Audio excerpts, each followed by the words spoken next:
마태복음 26장 36절에서 56절, 마태복음 26장 36절에서 56절 말씀. 제가 가지고 있는 성경으로는 신약 47페이지입니다.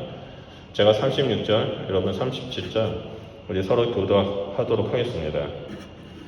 이에 예수께서 제자들과 함께 겟세마네라는 곳에 이르러 제자들에게 이르시되 내가 저기 가서 기도할 동안에 너희는 여기 앉아 있으라 하시고 베드로와 세베대의 두 아들을 데리고 가실새 고민하고 슬퍼하사 이에 말씀하시되 내 마음이 매우 고민하여 죽게 되었으니 너희는 여기 머물러 나와 함께 깨어 있으라 하시고 조금 나아가서 얼굴을 땅에 대시고 엎드려 기도하여 이르시되 내 아버지여 만일 할만하시거든 이 잔을 내게서 지나가게 하옵소서.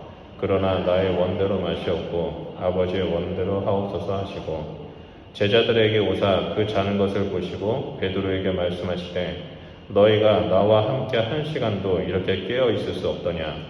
시험에 들지 않게 깨어 기도하라. 마음에는 원이로되 육신이 약하도다 하시고 다시 두 번째로 나아가 기도하여 이르시되 내 아버지여 만일 내가 마시지 않고는 이 잔이 내게서 지나갈 수 없거든 아버지의 원대로 되기를 원하나이다 하시고 다시 오사 보신즉 그들이 자니 이는 그들의 눈이 피곤함이로다.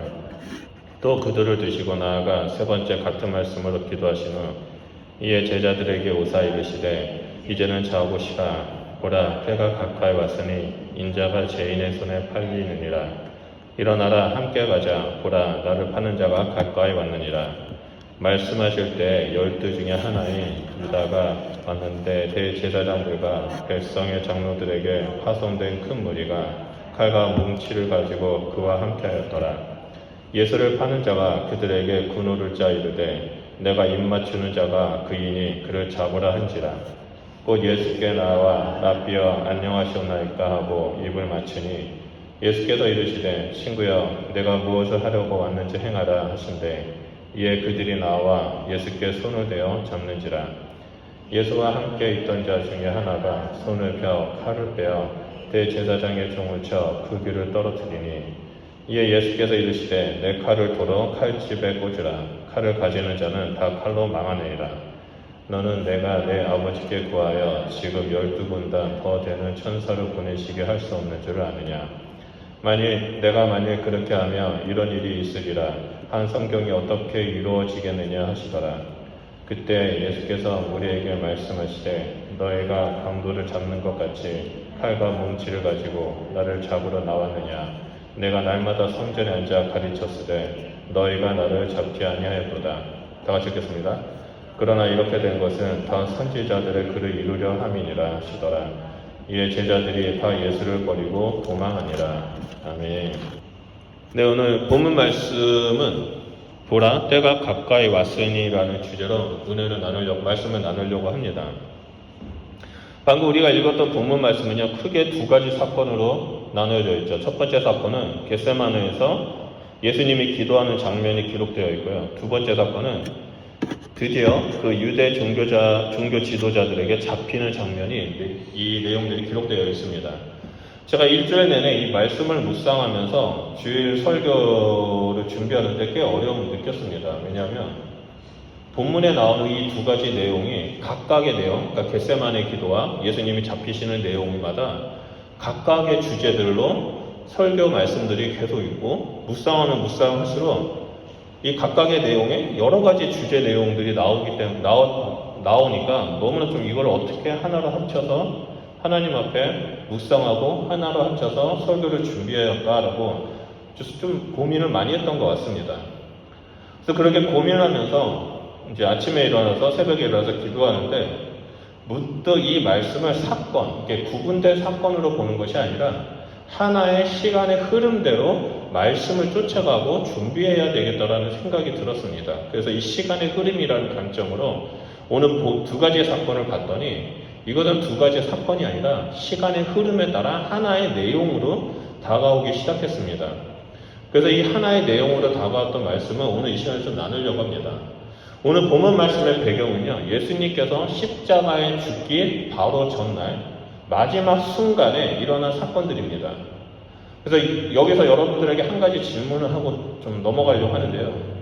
우리 성도님들은 만약에 내일 죽는다면, 오늘 이 시간이 마지막이라면, 죽기 하루 전날이라면 어떻게 지내길 원하십니까?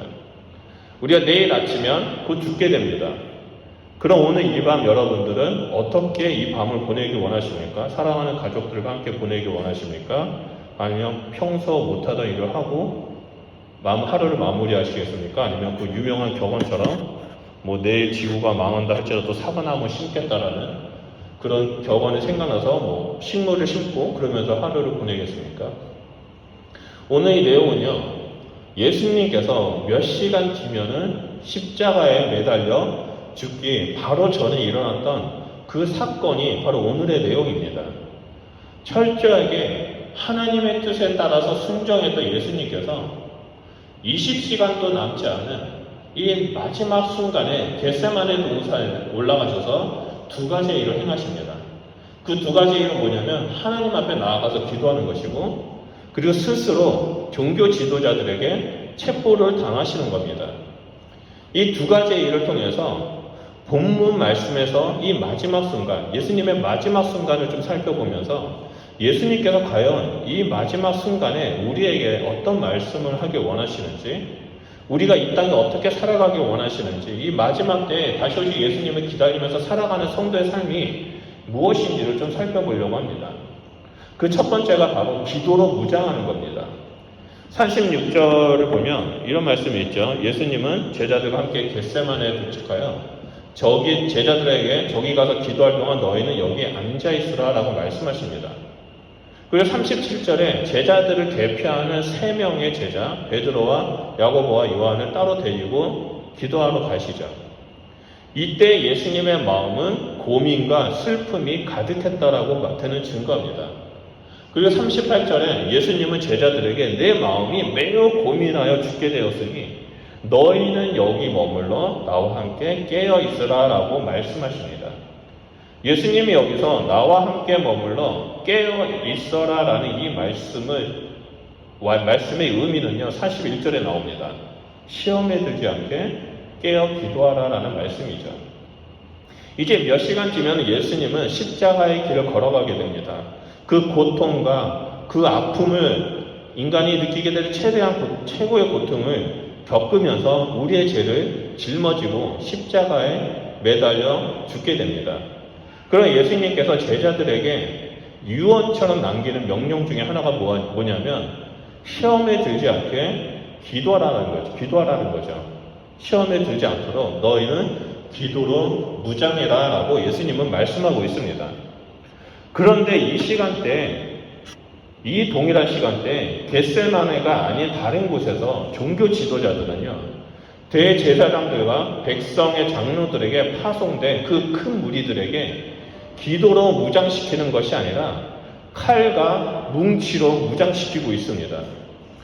이들은 그 유다의 안내에 따라 겟세마네에 있는 예수님을 잡기 위해 철저하게 계획을 세우고 그 잡으러 가는 큰 무리들에게 칼과 뭉치로 무장을 시킵니다. 예수님의 모습과 이 종교 지도자들의 모습이 서로 대조되고 있습니다. 여러분, 종교 지도자라면 어떻게 해야 합니까? 하나님의 백성들에게 하나님의 말씀을 가르치고 하나님의 뜻에 따라 살아갈 수 있도록 격려하고 위로하고 인도해야 합니다. 그들은 거룩하신 하나님의 백성으로서 합당한 삶을 살도록, 합당한 가치관을 가지도록, 합당한 믿음을 가지도록 가르치고 몸소 행하고 본을 보여야 할 존재입니다. 그런데 지금 이 종교 지도자들의 모습은 예수님과 전혀 다른 모습, 힘과 권력을 행하려고 하나님의 말씀과 전혀 상관없는 모습을 보여줍니다. 오히려 세상의 최고 권력을 가지고 있는 이 로마와 결탁을 했죠. 그리고 로마가 보여주는 그 방식 그대로 칼과 뭉치를 준비하고 있습니다. 그래서 사람들에게 칼과 뭉치를 무장하도록 만들고 있습니다. 이들이 준비했던 칼과 뭉치는 세상의 권력, 세상의 힘, 폭력을 의미합니다. 로마는 당시 이 칼과 뭉치라는 강력한 군사력으로 주변 국가를 점령했죠. 그리고 이 힘과 폭력으로 평화를 만들어냈던 제국이었습니다. 이런 것처럼 이 종교 지도자들은 자신에게 가지고 있는 힘과 권력으로 자신을 위협하는 예수님을 제거하고 자기들이 생각하는 평화다라고 여기는 것들을 만들려고 시도합니다. 그래서 그 큰 무리에게 칼과 뭉치를 무장시키고 준비시키고 야심한 밤에 기습적으로 예수님을 덮치려고 준비시키고 있습니다. 하지만 예수님은 이 종교 지도자들과 전혀 다른 모습을 보여주고 있습니다. 예수님은 지금 어떻게 하고 계십니까? 지금 상황이 어떻게 돌아가는지 모든 것을 다 아시는 예수님이십니다. 전지전능하신 하나님의 아들이시기 때문에 이들이 지금 어떻게 하고 있다는 것을 다 알고 있음에도 불구하고 예수님은 이들과 맞서 싸우기 위해서 칼과 뭉치를 준비하지 않습니다. 오히려 제자에게 깨어 기도하라, 기도해라, 기도로 무장해라 라고 말씀하면서 그들에게 기도의 자리로 초청하고 있습니다. 예수님께서 이 기도로 무장시키는 이유가 있습니다. 그것은 시험에 들지 않도록 하기 위해서입니다. 세상 사람들은 칼과 뭉치로 그 하나님을 믿는 제자들에게, 예수님을 따르는 제자들을 시험하게 만들지만, 시험을 들게 만들지만, 기도는 이 칼과 뭉치보다 더 큰 능력이 있어서 시험에 들지 않도록 만들어주고 있다는 것입니다. 그래서 그 온전히 하나님 나라의 백성의 삶을 살고자 하는 우리들은, 예수님을 믿는 모든 자들은 하나님께서 그 기도를 들으시고 보호하시고 인도하시고 시험에 들지 않도록 함께 하신다는 것을 이 말씀을 통해서 볼 수 있습니다. 이것이 마지막 때에 우리가 살아야 할 길이고 해야 할 일들입니다. 우리가 기도하지 않는다면 오늘 본문에 나오는 종교 지도자들처럼 세상의 방법대로 권력과 힘을 쫓아 살아가게 됩니다. 우리가 기도하지 않는다면 갑작스럽게 들여닥치는 그 상황이 올 때 시험에 들게 되고 예수님을 버리는 일들이 우리의 삶 가운데 나타나게 됩니다. 우리는 철저하게 기도의 능력으로 무장해야 합니다. 예수님께서 가르쳐 주시는 것처럼 세상의 방식대로 칼과 뭉치로 무장하고 싸우고 살아가는 것이 아니라 기도의 능력으로 세상이 주는 그 쉬운 길, 유혹들을 버리고 오직 길과 진리와 생명 대신 그 예수님을 향해 나아가야 된다는 것을 오늘 본문 말씀을 통해서 볼 수 있습니다. 이것이 바로 하나님 나라의 백성의 삶이라는 것을 보여주고 있습니다. 두 번째로 말씀을 통해서 우리가 알 수 있는 것은 우리는 하나님 뜻대로, 하나님 원대로 살아야 한다는 것을 볼 수 있습니다. 예수님께서 하나님 앞에 나아가 3번 기도하셨죠. 그 기도의 마무리는 3번 모두 다 똑같습니다. 뭐라고 말씀하십니까? 나의 원대로 마시옵고 아버지의 원대로 하시옵소서. 말씀 보면 39절에 조금 나아가서 얼굴을 땅에 대시고 엎드려 기도하여 이르시되 내 아버지여 만일 할만하시거든 이 잔을 내게서 지나가게 하옵소서. 그러나 나의 원대로 마시옵고 아버지 원대로 하옵소서라고 말씀하고 있습니다. 42절에도 두 번째 나아가 기도하여 이르시되 내 아버지여 내가 마시지 않고는 이 잔이 내게서 지나갈 수 없거든 아버지 원대로 되기를 원하나이다 하시고 44절에 또 그들을 드시고 나아가 3번째 같은 말씀으로 기도하신 후라고 말씀에 기록되어 있습니다. 이 겟세마네 기도의 내용들을 우리가 너무나 많이 접했기 때문에 잘 알고 있습니다. 예수님의 극심한 고통으로 말미암아 핏줄이 터져서 땀방울이 핏방울이 되었던 그 사건 우리는 잘 기억하고 있습니다. 그래서 사람들이 이 겟세마네 기도의 내용을 기억했을 때 내가 원하는 것, 이 고통이 있다 할지라도 아버지 원대로 서야 한다는 것을 우리는 잘 알고 있습니다. 그런 것처럼 이 말씀의 핵심은요, 나의 원대로 하지 마시고 아버지 원대로 하옵소서, 아버지 원대로 되길 원합니다 라는 이 말씀 구절입니다. 예수님은 철저하게 자신을 쳐서 하나님 앞에 복종할 것을 결정한 것입니다. 하나님께서는 예수님이 십자가에 매달리는 것이 하나님의 뜻이었습니다. 결코 변할 수 없는 뜻이었습니다. 그렇기 때문에 예수님도 이 잔을 내가 거부할 수 없다는 것을 충분히 알고 계셨습니다. 예수님께서 이 잔을 나에게서 멀게 해주십시오라고 원하는 것이 아니라 아버지 원대로 내가 할 수 있도록 함께 해주십시오라고 기도하는 거죠. 앞으로 몇 시간 뒤면 걸어가게 될 이 십자가의 길은 너무나 끔찍한 고통의 길입니다. 그리고 인간의 죄를, 우리 인류의 모든 죄를 짊어지기 때문에 그 순간은 아버지로부터, 사랑하는 그 아버지로부터 외면당하는 길입니다. 그래서 예수님은 이 외면당하는 길, 하나님 아버지로부터 외면당하는 길, 그 끔찍하고 고통의 길을 할지라도 하나님의 원대로 되기를 원하십니다. 하나님 원대로 이루어지기를 원합니다라고 기도하고 있습니다. 이렇게 어떠한 상황 속에서도 하나님 원대로 이루시는 예수님의 모습이 나타나고 있는데, 반면에 오늘 본문 말씀에는 이와 대조되는 모습도 나타나고 있습니다. 그것은 바로 제자들의 모습입니다. 예수님은 제자들이 깨어서 함께 기도하며 시험에 들지 않기를 원했습니다. 그래서 기도에 함께 동참하기 원했지만 제자들은 어떻게 하고 있습니까? 예수님의 원대로 행하지 않습니다. 자신이 피곤하다는 이유 하나 때문에, 육신이 약하다는 이유 하나 때문에 타협하고 예수님의 원대로 행하지 아니하고 깊은 잠에 빠지게 됩니다. 제가 신학대학교를 졸업하고 지금까지 대략 25년이죠. 선교단체하고 교회에서 사역을 했습니다. 특히 선교단체에서 20년 동안 이제 청년들, 20대, 30대, 40대, 또는 지금 안식년 오시는 그 목사님을 제자훈련을 시키는 제자훈련을 많이 시켰는데, 그때마다 그분들에게 듣는 얘기가 있습니다. 그 훈련을 시킬 때 너무나 힘든 과정이 있고, 하나님 앞에 집중하면서 그 훈련의 일정을 따르는데 가끔씩 그 일정을 못 따르는 분들이 있습니다. 그럼 그런 분들한테 얘기하다 보면 이런 말을 꼭 합니다. 꼭 있습니다. 마음은 원이로되 육신이 약하다. 제가 마음은 너무 원합니다. 내가 이 훈련에 참여해서 열심히 하길 원하는데 제 육신이 약합니다. 그렇게 말하는 분들이 꼭 있었습니다. 아마 오늘 함께 예배드리는 여러분도 이런 말 한 분이 있을 거라고 믿습니다. 제가 잘합니다. 왜냐하면 저 역시 마음은 원이로되 육신이 약하여, 이 말을 자주 사용했기 때문입니다.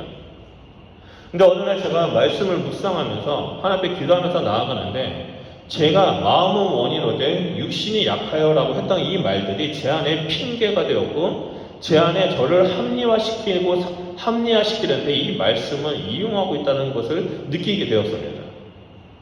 그래서 그런 느낌이 막 들어오면서 제가 하나님 앞에 이런 고백했던 것들에 대해서 되돌아보니까 항상 뭐였냐면, 우선순위에서 하나님 앞에 나아가는 것을 뒤로 밀어내고 다른 것을 제일 먼저 했던 것들을 하는 제 모습을 보게 되었습니다.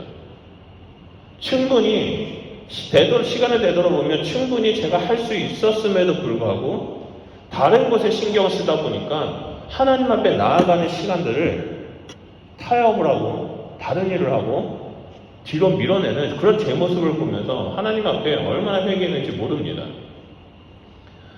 다시 본문에 돌아와서 예수님은 제자들에게 시험에 들지 않게 기도하길 원하는데, 예수님의 원대로 제자들을 하지 않습니다. 타협을 합니다. 그래서 육신의 편안함을 선택합니다. 그 결과 이들은 시험에 들게 되고 평강이 아닌 두려움을 떨게 됩니다. 근데 이 제자들의 모습에서 한 단계 더 나아가서 한 단계 더 깊이 들어가 있는 그 유다의 모습을 보면 더 심각합니다.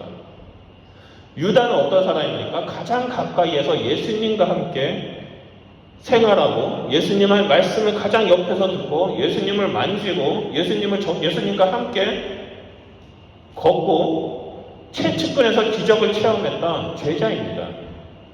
그런 유다가 예수님이 내가 기대한 그 메시아, 로마 제국을 물리치고 그 다윗의 왕조를 다시 세울 것이라는 그 메시아에 대한 기대와 그 신념이 흔들리자 온 인류를 구원하시고자 하시는 그 하나님의 뜻, 그것을 버리기 시작합니다.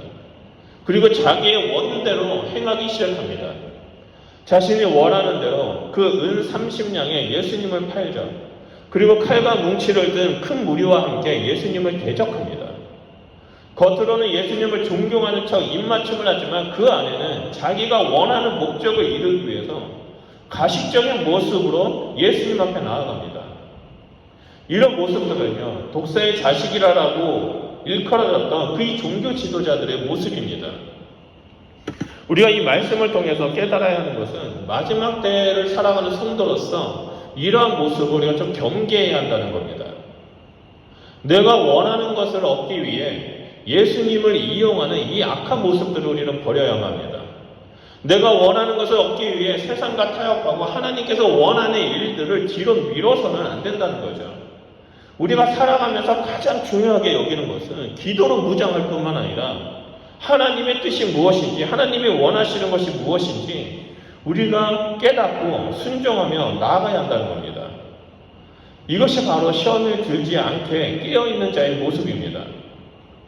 이를 위해서 우리는 날마다 깨어 기도해야 되고 기도로 무장해야만 합니다.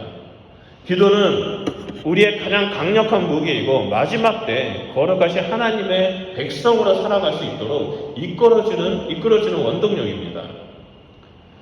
그리고 또 마지막 세 번째로 우리가 명심해야 할 것은 하나님의 뜻에 대해서, 예수님의 가르침에 대해서 순종하고 충성스러운 삶을 살아야 한다는 겁니다.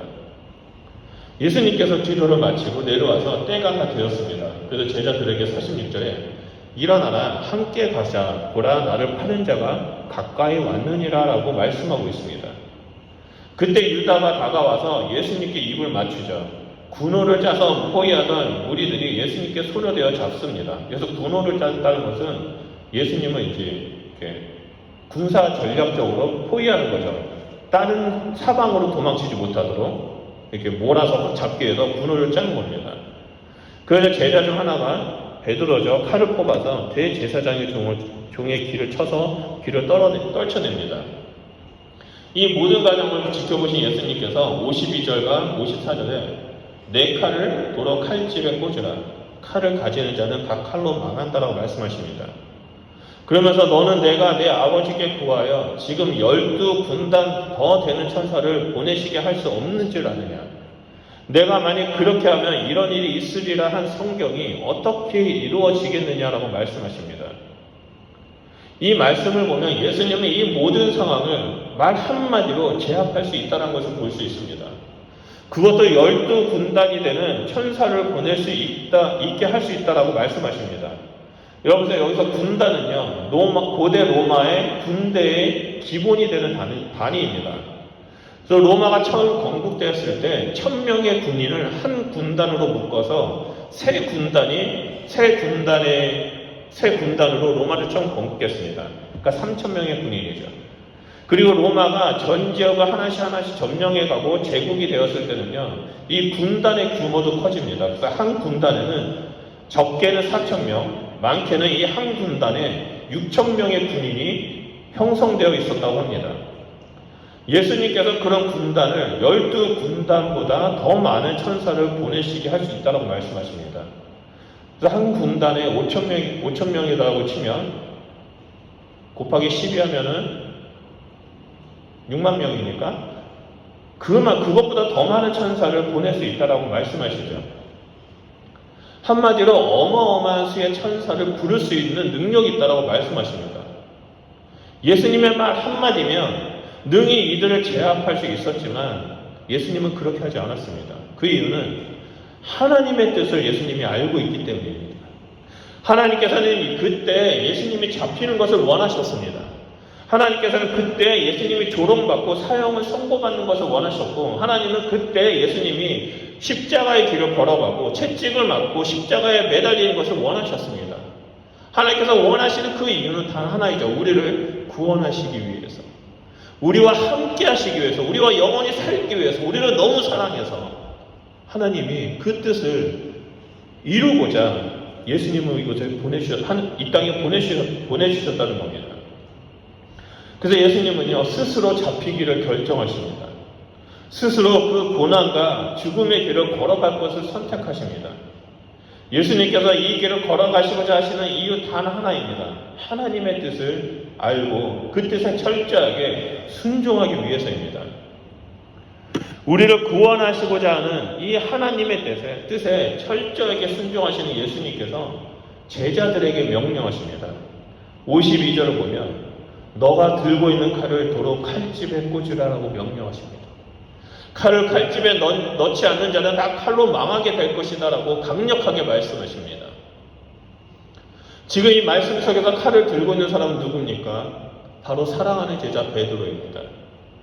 베드로는 예수님께서 십자가에 매달려 죽으실 거라는 그 얘기를 수차례 들었음에도 불구하고 그것이 하나님의 뜻이라는 것을 알고도 있음에도 불구하고 그 원대로 하는 것이 아니라 자신의 힘으로 행하려고 지금 칼을 뽑고 있었던 것입니다. 여러분, 베드로는 오랜 시간 동안 예수님을 따랐고 다른 그 누구보다도 예수님을 더 깊이 사랑하는 제자였고 예수님의 총리를 받았던 제자였습니다. 그런 베드로가 갑작스럽게 다가온 이 절대절명의 순간에서 칼을 뽑아서 휘두릅니다. 결정적인 순간에 하나님의 원대로 하나님의 뜻대로 순종하는 것이 아니라 자기의 힘으로 자기의 능력으로 행하려고 칼을 뽑아 휘두릅니다. 그런 베드로에게 예수님은 칼을 쓸 수 있었지만 그렇지 않고 하나님의 방식대로 따라야 한다고 말씀하십니다.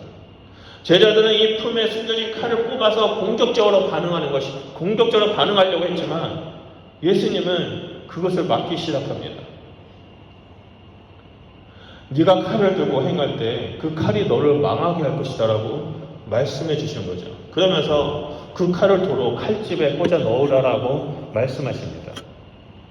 이 말씀은 지금 너희가 행하는 이 일들이 하나님의 뜻을 이루는 것에 장애가 되고 있다. 하나님의 뜻을 방해하고 있다. 성령이 하시고자 하시는 일을 너희가 해방하고 있다라고 말씀하고 있는 겁니다. 그래서 너가 들고 있는 칼을 도로 칼집에 넣으라는 이 예수님의 말씀, 바로 오늘날 우리에게도 동일하게 선포되고 있습니다. 우리 모두는요, 누구나 품속에 크고 작은 칼을 품고 있습니다. 그래서 어떤 상황이 다가오면요, 그 칼을 꺼내서 자신의 힘으로 해결하려고 합니다. 자신의 능력으로 해결하려고 막 휘두릅니다. 그러다 보니까 옆에 있는 사람의 기가 떨어져서 상처를 주게 되고, 그런 일들이 우리 주변에 나타납니다. 또 누군가가 나에게 상처를 주고 나에게 칼을 휘두르면 더 큰 칼로 그 사람에게 복수하고자 하는 마음이 우리 안에 있습니다. 나에게 무슨 일이 생기면 내가 가지고 있는 내 품속에 숨겨놓은 그 칼을 이용해서 내 힘과 내 능력대로 해결하려고 합니다. 그래서 나의 능력으로 이 모든 상황을 벗어나려고 합니다. 그럼 우리에게 예수님은 지금 너의 손에 들고 있는 그 칼을 도로 칼집에 넣으라고 말씀하고 있습니다. 너의 능력으로 행하려고 했던 모든 것들을 그대로 내려놓아라. 너의 뜻대로 하려고 하는 모든 것들을 내려놓아라. 오직 기도의 능력으로 하나님께서 원하시는 뜻을 분별하고 그대로 순종하며 충성되이 행하라라고 말씀하고 있습니다. 칼을 가지는 자는 다 칼로 망하게 된다는 말씀처럼 나의 능력과 내 생각대로 살아가고자 하는 자들은 결국 다 망하게 될 것입니다. 우리는 어떠한 상황 속에서도 최선을 다해 하나님의 뜻을 아는데 집중해야만 합니다. 그러기 위해서는 우리는 날마다 깨어서 기도의 자리에 나아가야만 합니다. 제가 25년 가까이 사역을 하면서 깨달은 진리 하나가 있습니다. 그것은 어떠한 상황 속에 있었을 때 하나님 앞에 나아가서 하나님, 지금 이 상황 속에서 나에게 가르쳐 주시고자 하시는 것이 무엇입니까? 라고 질문하고 기도하며 하나님 앞에 나아가 집중하는 것입니다. 그럴 때 하나님은 말씀을 통해서 응답해 주시고 이 땅에서 참된 그리스도인의 삶을 살도록 이끌어 주십니다. 나에게 주어진 이 상황 속에서 하나님께서 내가 어떻게 반응하길 원하시는지 알려주십니다. 그렇게 순종하며 나아갈 때 하나님께서 일하시는 모습들을 보게 되고 하나님의 영광을 따라가는 자가 될 수 있도록 이끌어 주십니다. 예수님의 말씀에 제자들은 칼집을 놓고 도망갔습니다. 그리고 예수님은 그 뜻대로 하나님의 원대로 잡히셨고 사형을 선고받으셨고 십자가에서 돌아가셨습니다. 그리고 3일 만에 부활하셔서 하나님의 아들이심을 스스로 증명하시고 이 땅 가운데 하나님의 영광을 선포하셨습니다.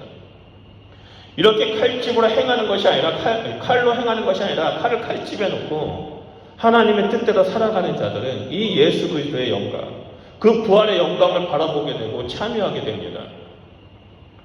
오늘 본문 말씀에서 우리는 마지막 때를 살아가는 그리스도인의 삶을 볼 수 있습니다. 갑작스럽게 오시는 그 예수님을 맞이하기 위해서 우리는 날마다 깨어서 기도하는 자가 되어야만 합니다. 그래서 기도로 무장해서 시험에 들지 않고 기도를 통해서 하나님의 뜻을 깨닫고 기도의 능력으로 하나님의 뜻을 이루는 그리스도인이 되어야만 합니다. 그럴 때 우리는 예수님을 버리고 도망치지 않습니다. 그럴 때 우리는 세상과 타협하지 않습니다. 그럴 때 나의 능력으로 하나님의 뜻을 가로막는 그런 제약을 행하지 않게 됩니다. 오직 하나님 말을 따르는 참된 그리스도인의 삶을 살아가게 됩니다. 오늘 우리 함께 예배드리는 우리 성도님들은 단 한 분도 빠짐없이 그의 기도의 능력으로 하나님의 뜻을 깨닫고 순종하는 주님의 백성이 되시길 소원합니다. 그래서 이 땅에서 기도의 자리에 나아가 깨어 기도하며 하나님의 뜻이 무엇인지 분별하면서 행함으로 말미암아 하나님의 영광을 선포하는 그러한 삶을 살아가는 자가 되길 소원합니다. 절대 세상과 타협하지 아니하고 다시 오실 주님을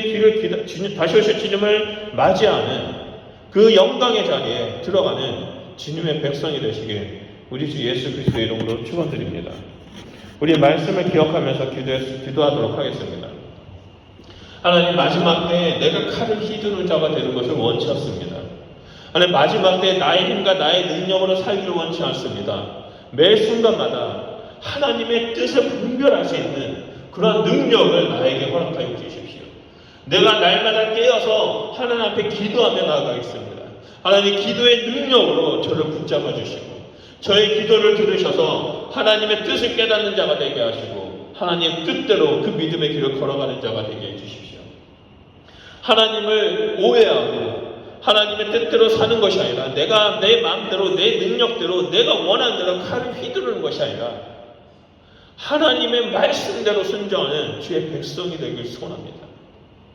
하나님, 저에게 말씀해 주시고 기도의 능력을 부어주시고 기도의 자리에 나가서 하나님의 뜻을 원하는, 하나님의 뜻을 깨닫고 원하는 주의 백성이 되게 해주십시오라고 우리 이 시간에 다 같이 주여 삼창하며 기도하도록 하겠습니다.